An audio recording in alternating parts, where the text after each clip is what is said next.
Okay, what we're going to do is we're going to start mixing some colors to start working on some of the stripes in the animal to get a feel for that. We're going to lay it out. There's going to be detail later where we make it look more like fur. But first, we're just going to kind of lay out the stripes. We're going to do that with a gray because right now we don't want the darkest value. We want to be able to have it dark enough and not too dark. So I'm going to like a medium gray that I'm going to use for this. I probably used too much black. Let me see. There we go.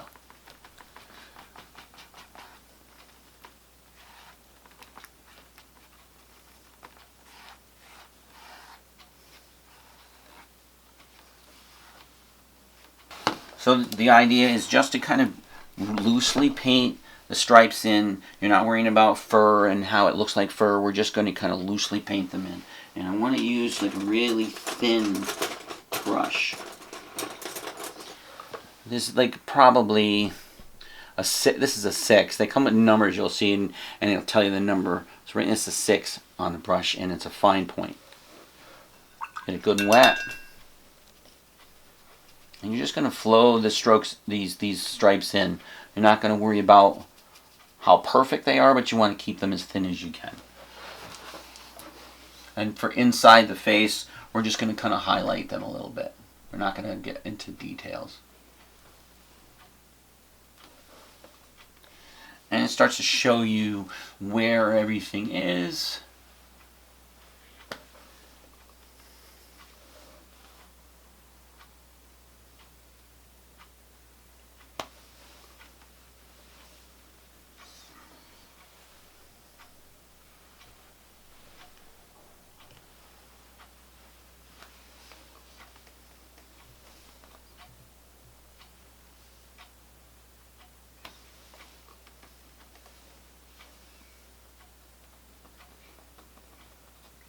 Now the eye, we're going to look for that eye. We're just going to kind of fill in an area that is that eye and just fill it in. And that gives you the placement of the eye.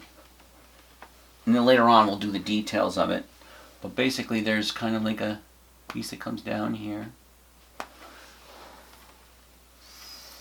And then you want to show the inner strokes under the eye of the dark.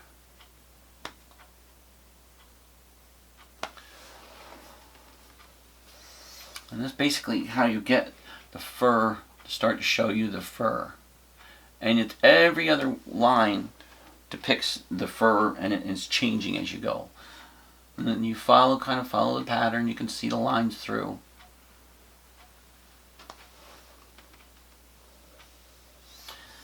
And there's like a small center line that comes down. See here.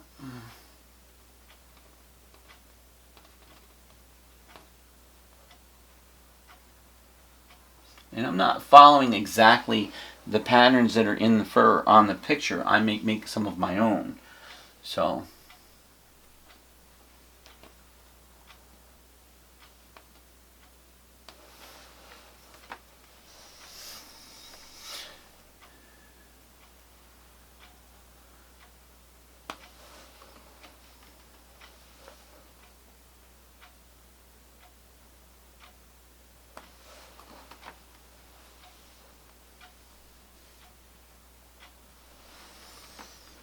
it starts to shape out the look of the animal, and you can see it as you go even further.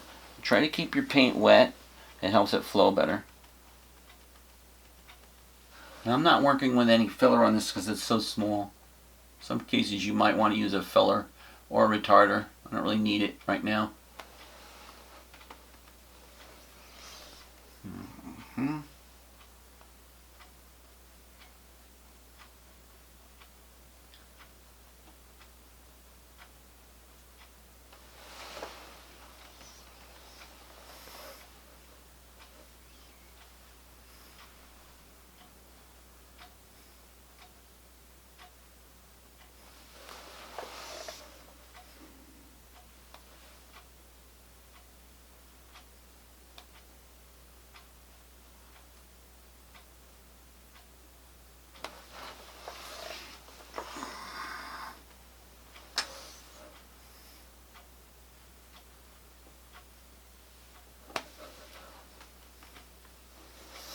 just filling it in.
So now you can see these lines through, and you're just going to really kind of blotch it in just to show the stripe. You don't really need to be detailed. You're just going to kind of follow them in. Some of them start all the way from the top. Remember that. They get thicker and thinner as you go down.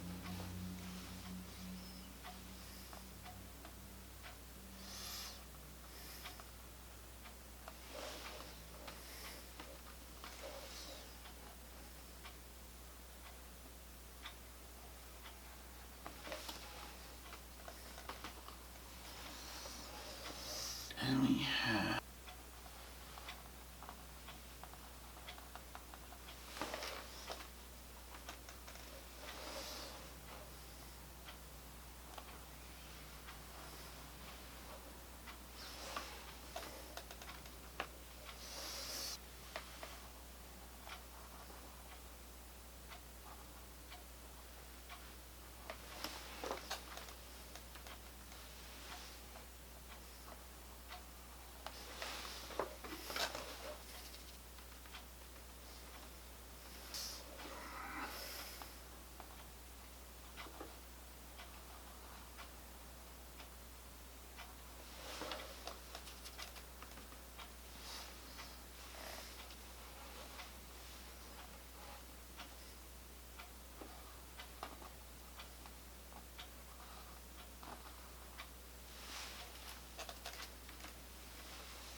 more here.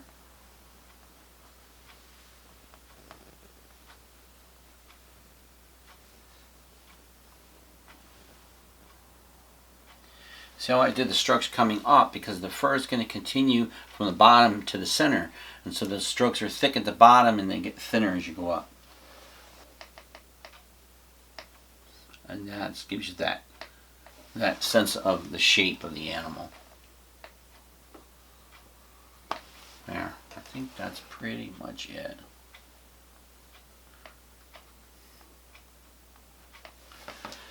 Then from this point, we want to try and get as little detail in this. We don't want to go too crazy. We want to just to depict those areas, and later on we're going to put it into details at the end of this when I show you the end of this piece. All right, then now we want to get back to the water.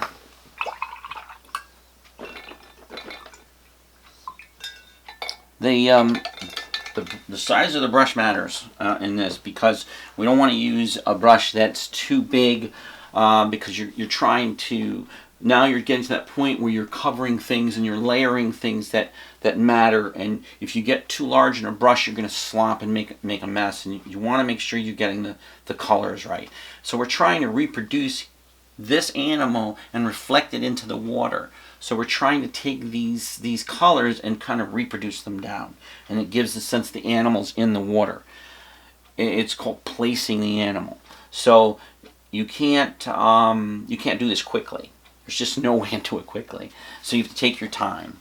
And the first step to this is realizing that there are layers and different colors within this, but it's repeating the same colors from the top into the bottom. But these colors are layering within it too. So it's about overlapping. So we're going to start out by just the same thing, but we're going to use the same gray but a little lighter. We need some white.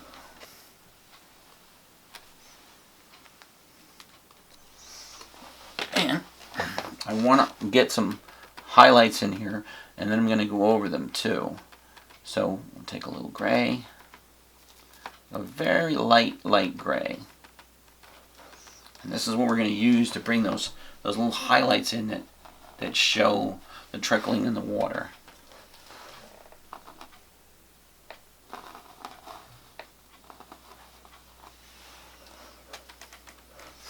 Because we're going to have to go over this stuff too, so there's things. But it's not a solid white. That's something to remember. I don't like to use solid white until the end of the painting, because that gives you the brightest highlight. So this water here comes up around the leg and comes down. And you can see that there's a highlight here. I went too far out with it, but we'll do that.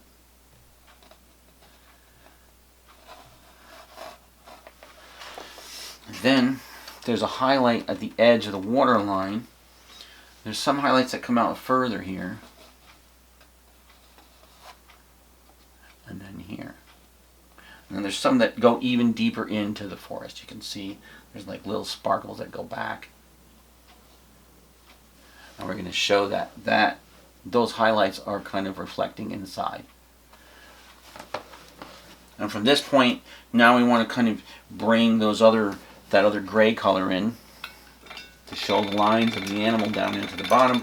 You're also going to use an orange too, but you're going to change that orange because it would be a reflection, so it's not the exact same color. So we'll take this gray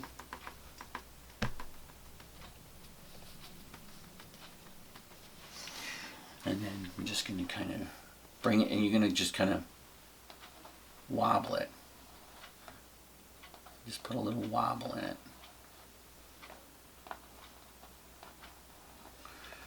It's going to kind of show like it's a reflection.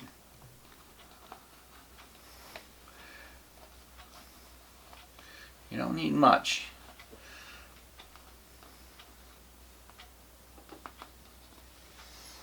And then here.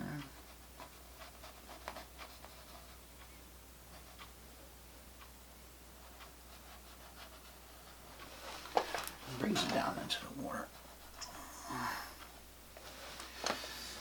Now, there's the spots. You remember there are some other things that would reflect. You might see a couple of spots down here. You might see that. Just bring in a couple of those things down in the bottom with this other color. When you put the darker colors in on the top, it's going to make that look a lot better. Then, from that point, you want to bring in your other highlights. So you have this orange color in between, but you want to mute it down. So we need the orange.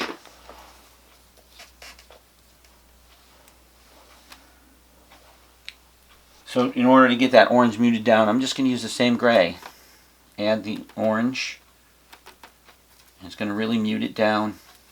So it's not the same as the above bright orange. It's really muted. Maybe a little white, lighten it up.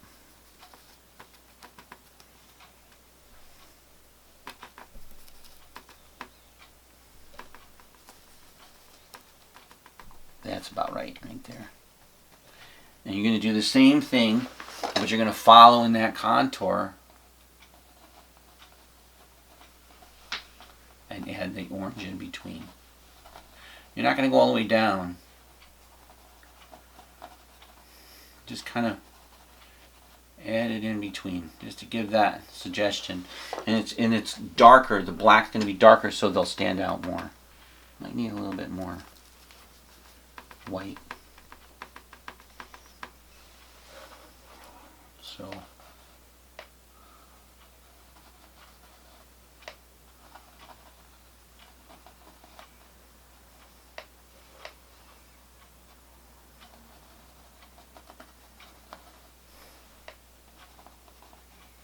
And all those things that you did before, you're going to do again. You might have to redo parts of it. It's all about getting to that point.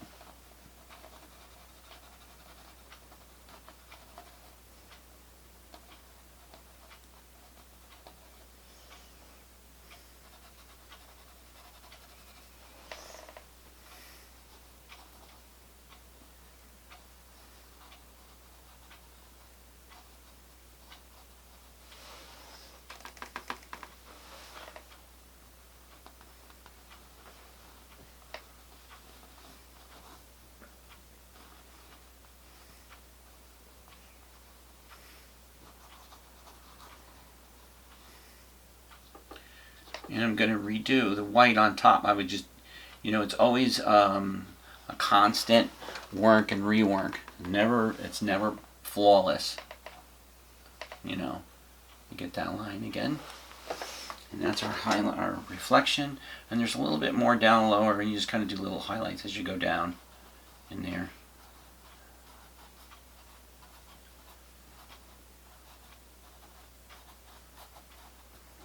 Not much.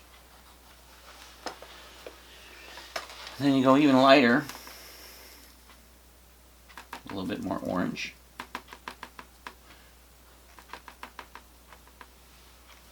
And I want to bring in some other colors in there to show.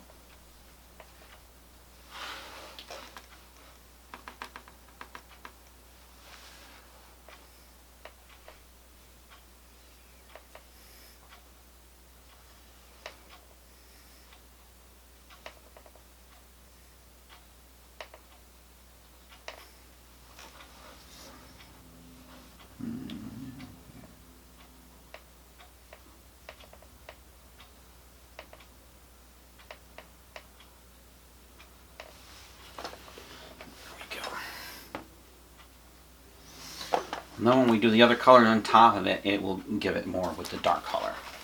You can see how the reflection starts to take effect. So I'm going to darken that gray up even more.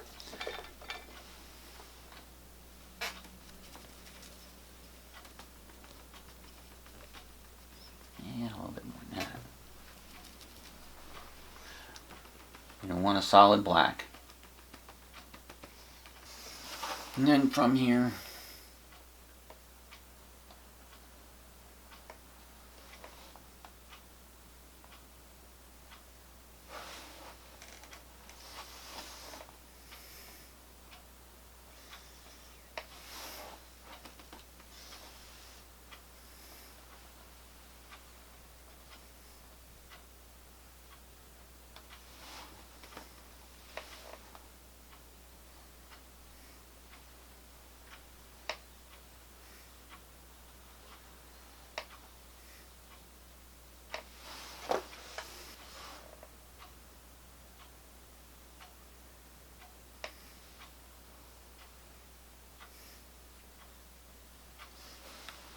and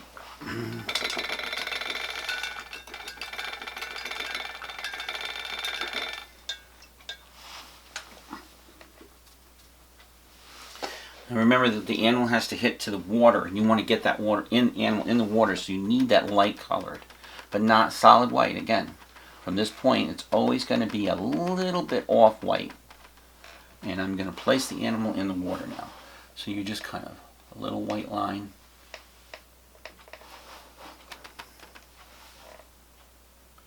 And sometimes you're dragging a little of that black, and it just places them right in the water. It's a really simple technique, kind of a trick to the eye. There. So now we have the water foreground we're going to start putting some other colors on top of that, the highlights and things, and that's going to take a little bit of drying time. I'm going to add some more of that dark, that forest green that I really liked before into the water too. So let's put some of that in with a little bit of the yellow. And you're using the same colors. You're not switching colors. You want to stay in the same family, because if you don't, you're going to end up with a lot of, well, kind of a mess, really. The colors just don't work well when you start switching things all the time. And you try to match the color in here a little bit. I think it's more of a yellow. Yeah. So there's a yellow that comes in here, and this kind of is here.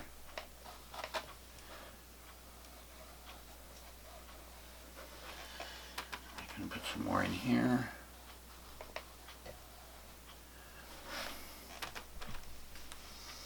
And then it gets to a yellow here.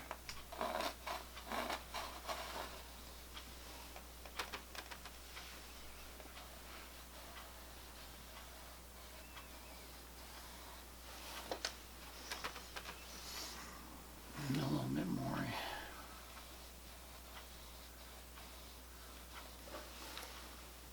Here.